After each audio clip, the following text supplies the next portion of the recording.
If you're new here, don't forget to subscribe to our channel and hit the like button.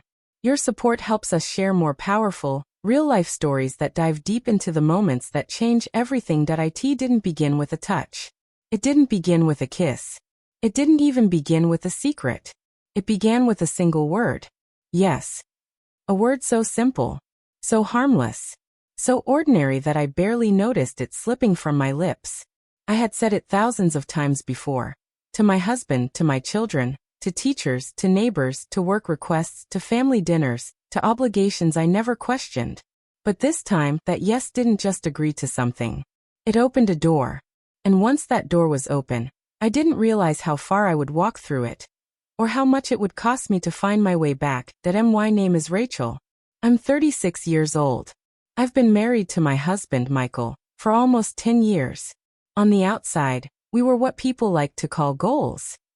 2 kids, a tidy house in Seattle, matching holiday pajamas in December, carefully framed beach photos in summer, smiles wide enough to convince anyone that life was steady, warm, and perfectly aligned. From a distance, our marriage looked solid. But what people don't understand is that perfection in pictures doesn't guarantee connection in real life. Behind those smiles, something had been fading for years. Not loudly, not dramatically, but quietly, subtly, like paint slowly peeling off a wall you stop looking at every day. Michael was a good man. He was dependable, responsible, calm, the kind of husband who paid bills on time, fixed broken cabinets without being asked, and never forgot a birthday. But he was also predictable, safe, and lately distant. His world revolved around work. Conference calls, deadlines, performance metrics, business dinners. My world revolved around everything else. School lunches, homework, pediatric appointments, laundry cycles, grocery lists, cleaning schedules, PTA meetings, bedtime stories. Somewhere between being mom and wife, I had quietly stopped being Rachel, and I didn't even realize how much I missed her. The shift didn't happen overnight. It crept in slowly. There were evenings when Michael would come home exhausted, kiss my forehead distractedly, and head straight for his laptop. There were nights when we'd lie in bed side by side, inches apart physically, but miles apart emotionally, both scrolling through our phones instead of talking. We stopped asking each other meaningful questions. How was your day? Became a ritual rather than curiosity. Fine became an automatic response. There was no big fight. No explosive argument. No dramatic betrayal. Just silence. Comfortable silence at first. Then heavy silence. Then suffocating silence. I told myself this was normal. That this was what long-term marriage looked like. That passion fades and routine replaces it. I convinced myself I was being mature by accepting it. But deep down, something in me was restless. Around that time, I decided to take a job at a local marketing agency. I told everyone it was for extra income. But the truth? I needed to feel like more than someone's mother. More than someone's wife. I needed to remember who I was before responsibilities consumed me. The first day I walked into that office, something inside me sparked. Not romantically, not yet, but energetically. It felt like oxygen. Adult conversations. Creative brainstorming. Coffee breaks that didn't involve wiping spilled juice off the floor. And that's where I met Adam. Adam was my supervisor. Confident without being arrogant. Warm without being overly familiar. He had this way of looking at people when they spoke. Fully present, fully engaged, as if nothing else existed in that moment. The first time he complimented one of my campaign ideas in a meeting, I felt something I hadn't felt in years. Seen. Not as a mother. Not as a wife. Not as the woman who remembers everyone's dentist appointments. But as a capable, intelligent individual. At first, our conversations were strictly professional. He'd stop by my desk. How are you settling in? You handled that pitch really well. I like the way you think. Simple words. Harmless words. But when you've been starving emotionally, even crumbs feel like a feast. One evening, we stayed late finalizing a presentation. The office lights were dim. Most people had already gone home. Rain tapped softly against the glass windows. I was tired but strangely energized. As we wrapped up, Adam leaned back in his chair and said something that felt insignificant at the time. Rachel, you need to start saying yes to yourself more often. He smiled when he said it. It wasn't flirtatious. It was encouraging. But that sentence echoed in my mind long after I drove home. Yes to yourself. When was the last time I had done that? When was the last time I chose something purely because it made me feel alive? It started small. Yes to staying a little later at work. Yes to grabbing coffee after a meeting. Yes to accepting a compliment without brushing it off. Yes to talking about things beyond spreadsheets and deadlines. Art, music, dreams. I told myself I deserved harmless connection. I wasn't crossing a line. I wasn't cheating. I was just reclaiming parts of myself. But emotional lines blur faster than physical ones. And I didn't notice when friendship started feeling like anticipation. I didn't notice when workdays became something I looked forward to more than coming home. I didn't notice when my phone lighting up with his name made my heart race. Adam noticed things. The way I twisted my wedding ring when I was nervous.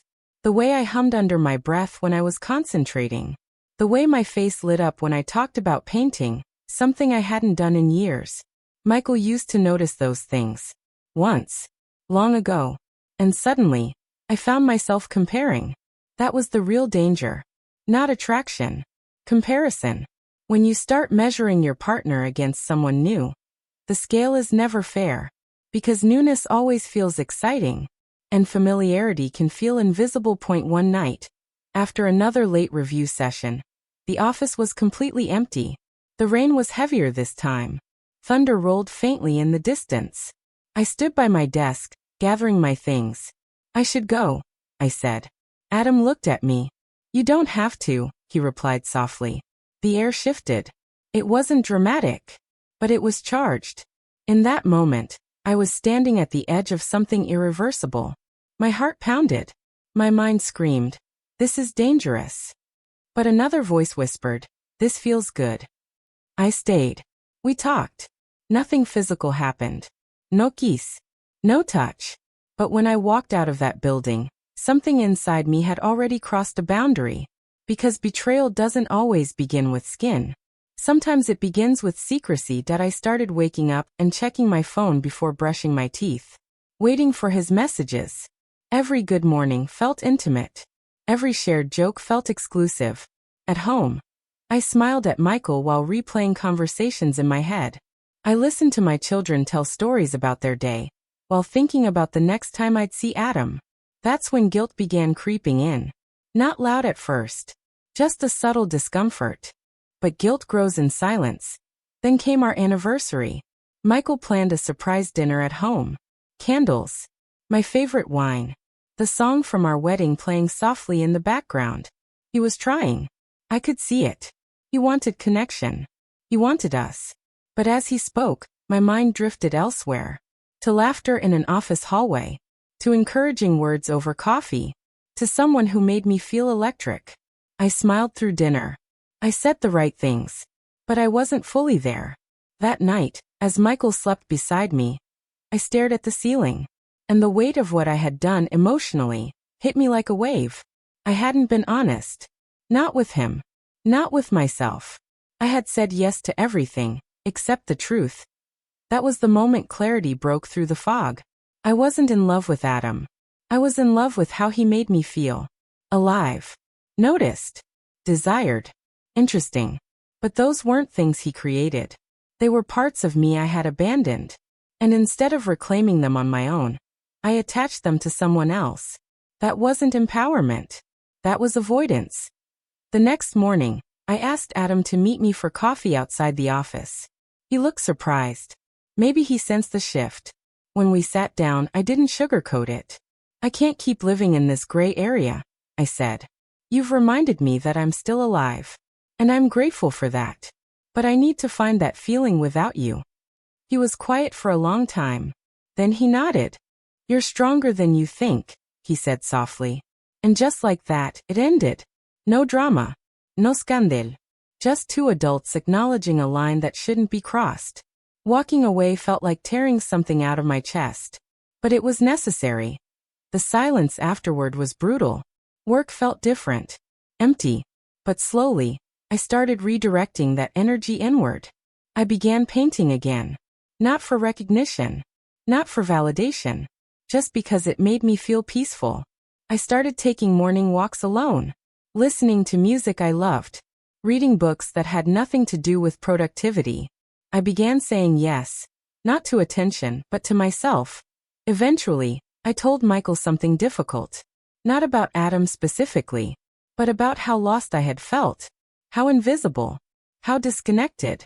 He didn't take it easily. There were arguments. Tears. Defensiveness. Silence. But for the first time in years, we were being honest. Painfully honest. And honesty, even when it hurts, is the first step toward healing. Rebuilding isn't glamorous. It's awkward. It's uncomfortable. It involves admitting fault. Listening without interrupting. Choosing to stay when leaving would be easier. Michael started showing up differently. He put his phone away at dinner. He asked real questions. He listened. And I stopped expecting him to read my mind. I spoke up. About my needs. About my loneliness. About my dreams. We didn't magically become perfect. But we became real again. Years later, I don't look back at that chapter with shame. I look back with clarity. Because infidelity doesn't always begin with a kiss. It begins with absence. With loneliness left unspoken. With saying yes to validation instead of saying no to temptation. I learned that the most powerful word in any relationship isn't yes. It's no. No to secrecy. No to emotional escape routes. No to pretending everything is fine when it isn't. Because when you say no to the wrong things, you create space to say yes to what truly matters. Yes to honesty. Yes to growth. Yes to rebuilding. Yes to love that is chosen, not just felt. If this story resonated with you, remember this. Attention is easy to find. Connection takes work. And love isn't about never being tempted. It's about choosing your partner, again and again. Even when the world offers you easier options. And sometimes, the strongest thing you can do is walk away from what feels good in the moment, so you can protect what matters in the long run.